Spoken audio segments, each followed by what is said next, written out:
Chapter 2, Not Finished, Just Getting Started. I arrived in Djibouti, Africa on February 20, 2012, after 2 days of travel. It's called the Bag Drag, and started in Pittsburgh to Norfolk, VA, and then over the pond to Spain, to Bahrain, and finally Djibouti. The tiny country is situated between Eritrea to the north, surrounded by Ethiopia and Somalia, and situated in the Gulf of Aden at the southern end of the Red Sea. After the September 11th attacks, the U.S. Navy inherited Camp Lemonnier, a former French garrison located on the outskirts of Djibouti City. The strategic location of Western Africa is where the Middle East meets the continent. Lemonnier would become the first established U.S. military base on the continent. How my appointment to this place happened was, as I see it, divine. And it goes like this. In 2011, I found myself unemployed after 5 years of service to the Horsehead Power Plant located in Monaca, Pennsylvania. We closed our doors permanently after over 50 years of service.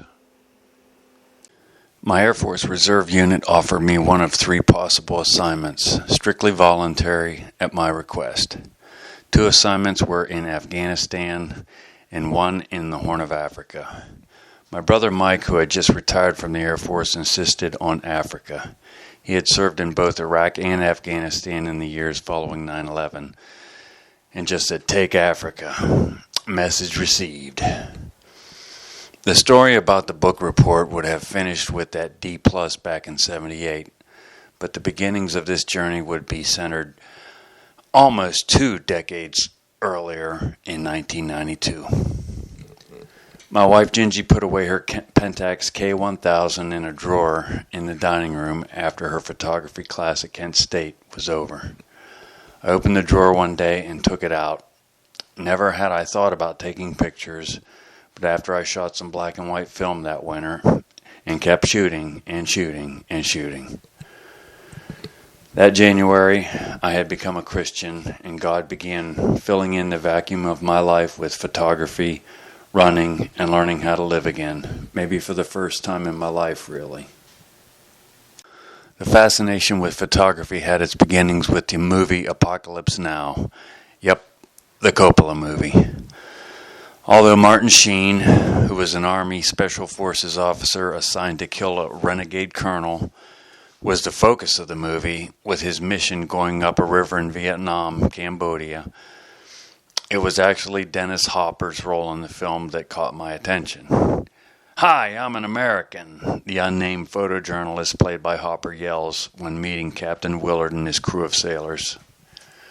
Hopper's role in the film was to introduce the captain to Colonel Kurtz, played by Marlon Brando. The eccentric ramblings and paranoid relationship that Hopper's character had with the colonel struck a chord with me. He was crazy, but somehow he was cool.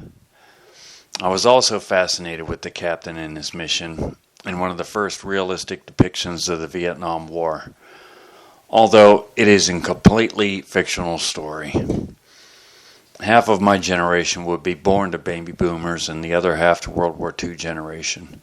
My Uncle Steve, Randy, Roy, and Aunt Judy were born to my grandparents' generation. The boomers' war was Vietnam, and it would forever affect my generation.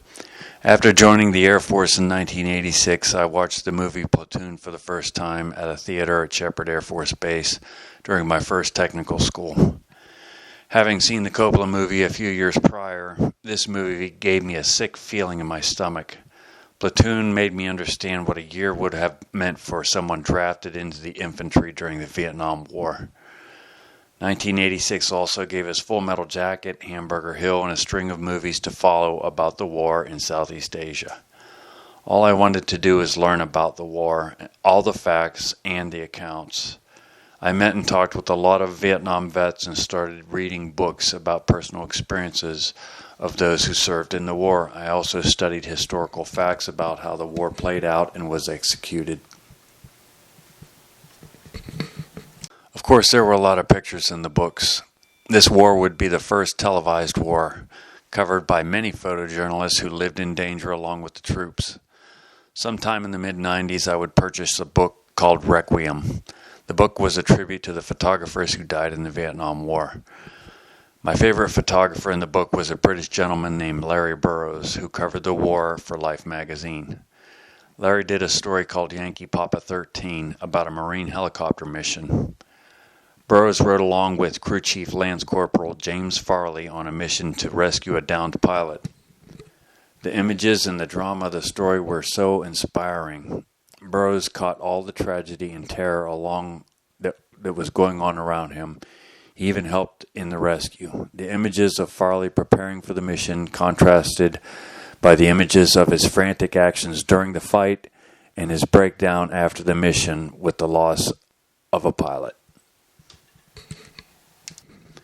I searched antique stores for years looking for the issue of the 1965 original with no luck until 2003. I had an on-again, off-again relationship with the Air Force, leaving active duty after my 4 years in 1990. I had spent a couple years in the reserves and left only to return 3 years later in 96 to stay till 99. I had spent my time as a crew chief for C-130 aircraft.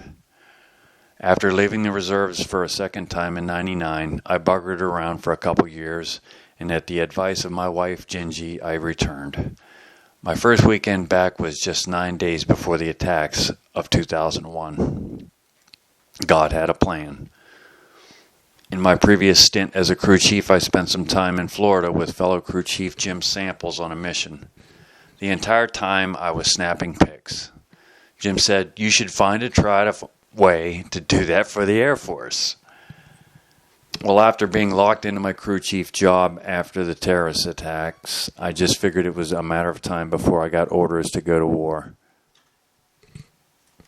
I was busy getting things together when it was brought to my attention that I needed an updated passport. So I went to headquarters and found my way to Master Sergeant Dave Sims' office.